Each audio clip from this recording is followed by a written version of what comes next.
The Kiwi Master Chef winner, his hair is getting thinner, his rise to fame was hasty, he nails a short crust pastry, cooking with Eugene McKunnon.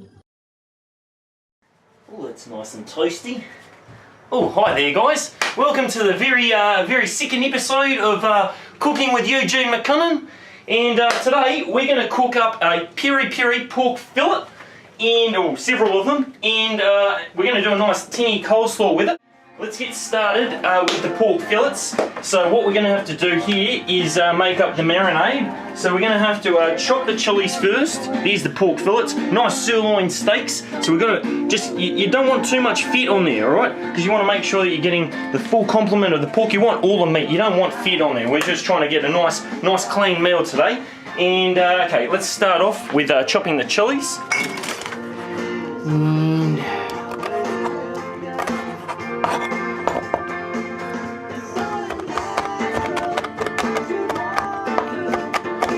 There we go.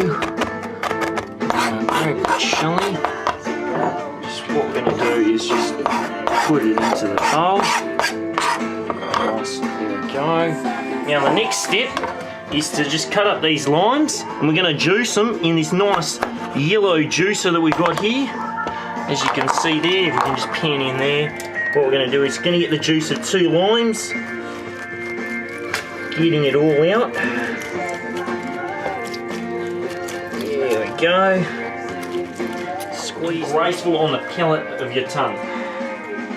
Now, my other little tip here is to get rid of the seeds and a lot of the pulp in the juice. Just going to pour it through the strainer here. That way we're getting all the juice, trying to avoid as much seed and pulp as possible. There we go. Okay. Just discard that. Put that over there.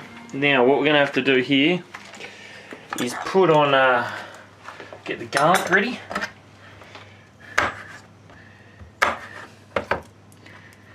Now, chop that up. Now I need to just get the garlic crusher. Get that.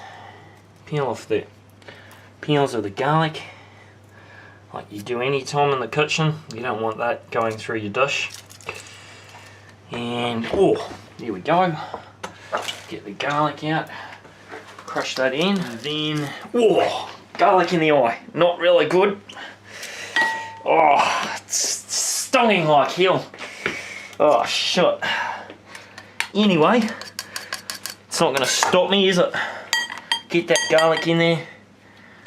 Oh, that'll make your eyes water. The tea towel, just wipe that, just dab it a little bit. A wee bit. And let's just clean that out. Alright. Also, guys, we're getting an email segment going as well on our show, so if you want to send in your thoughts, any suggestions, if you want to email me at eugenesec, that is right, eugenesec is in like a mail sec, at skytv.co.nz.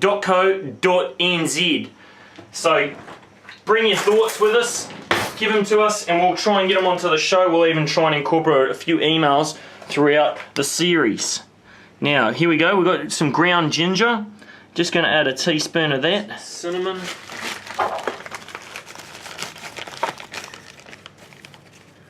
Get that into there. Coriander.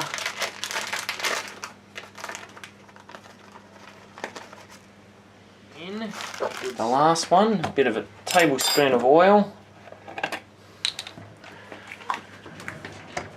the tablespoon here. And there we go. Put that oil in. And then what we're going to do is we're going to mix through the marinade.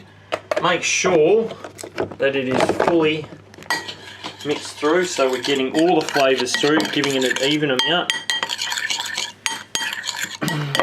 And so as I said, there's some nice flavours in there, some chilli, some lime juice. And you want to try and get some hot chilies, some really flavoursome and hot chilies, because you want to make this cook. There you go, there are some of the chilies. They're better if they've matured a little bit. Now what we're going to do is get each individual fillet, as you can see here, and really just get that in there. Good. Now my tip, because I mean we're obviously doing a cooking show here, my tip would be to actually marinate these overnight. That way you're going to get the full flavour through the fillet. I mean, as I said, it's all intensive purposes here that we're trying to get it all done now, but what we're going to do is we're actually just going to leave it in the fridge to sort of marinate for about 10-15 minutes. As I said, get the flavours through the fillet, because otherwise you'll just get a tasteless fillet and it'll just be irrelevant what's actually being marinated. Now let's get started onto the coleslaw. What we're going to have to do, you want to chop it up finely. So just shredding it nice and finely. And then hopefully this tangy coleslaw will complement a lot of the flavours and spices that are going through the pork fillets as we speak in the fridge. We're going to grate the carrot, like so. And this is a nice device that I like, because basically it just catches everything in there. That way you ain't gonna make a mess like I made with the cabbage. There we go. And then try and get the excess carrot, because you're going to get a lot of that in the grater. Make sure that you get that out. Alright guys, so we're back from the break, and yep, we have changed bowls. I know it sounds really weird, but I've just got word in from my cameraman Benjamin. He's told me that IKEA has just jumped on board during the ad break. Well, should have broke. That's a great signing. IKEA is Swedish for design. Got to get in there, give them a bit of a mention if they're going to back the show. So we're just finishing up the coleslaw here, grating the carrot and the cabbage.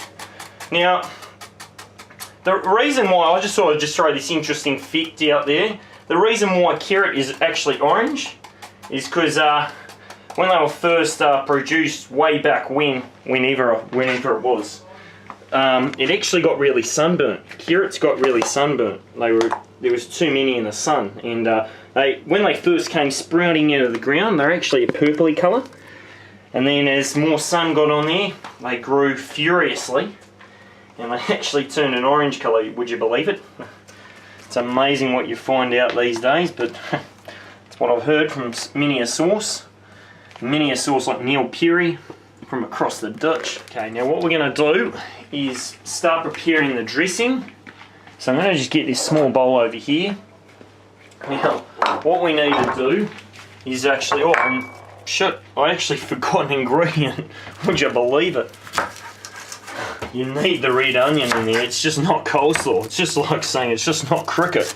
You've got to get the red onion in there. There's no doubt about that. Red onions, I think they miss the sun. Like the carrots, remain their purpley colour, or the purpley red colour. So what we'll do is peel off the skin, and then what we'll do is we'll chop it up like so. It's so much better having a larger bowl. Thanks very much to IKEA for jumping on board during the ad break. That smaller bowl from Franklin's was not going anywhere, I can tell you that much.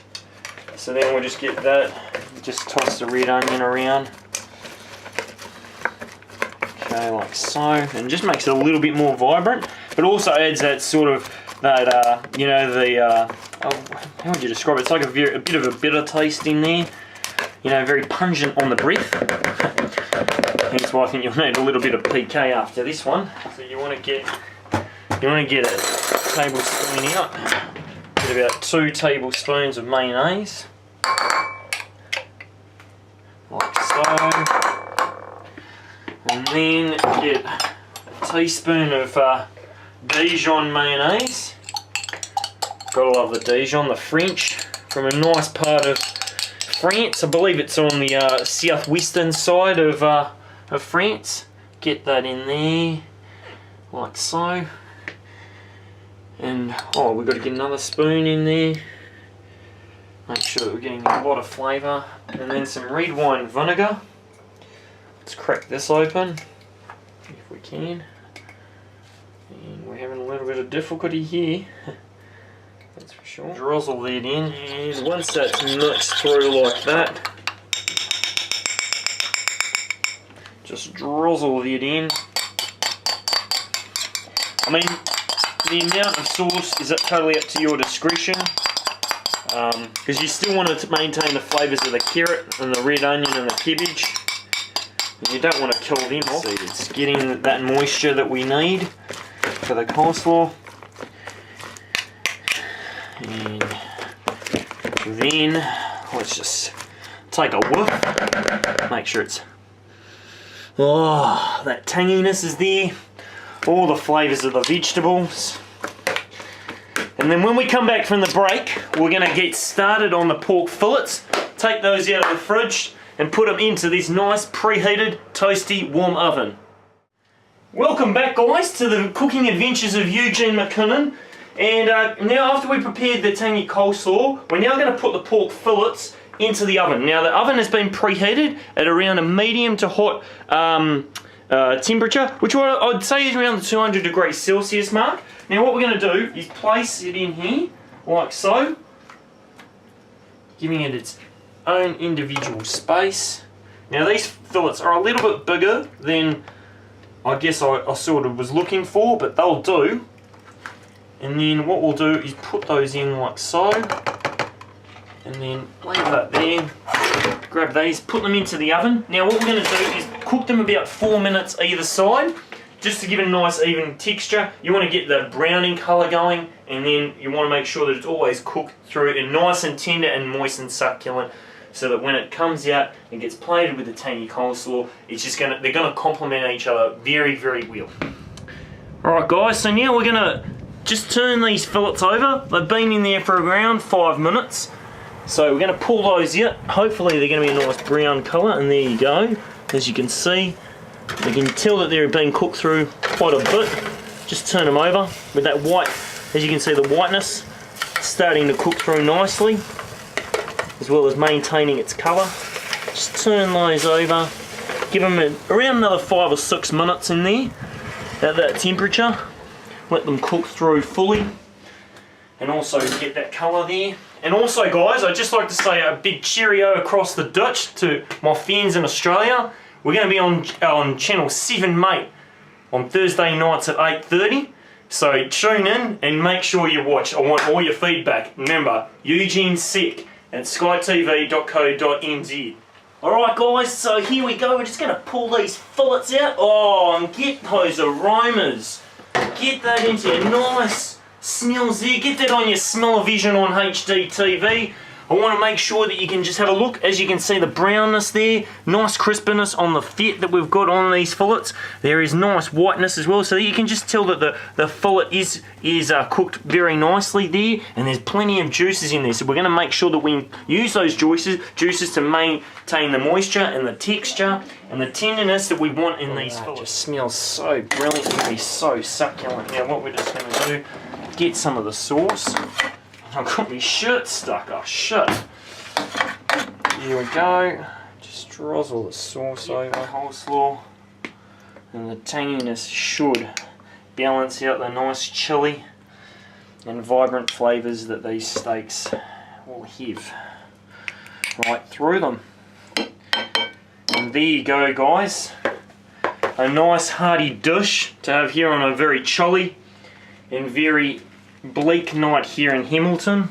As the rain comes down outside, I'm sure this is going to be an absolute family treasure.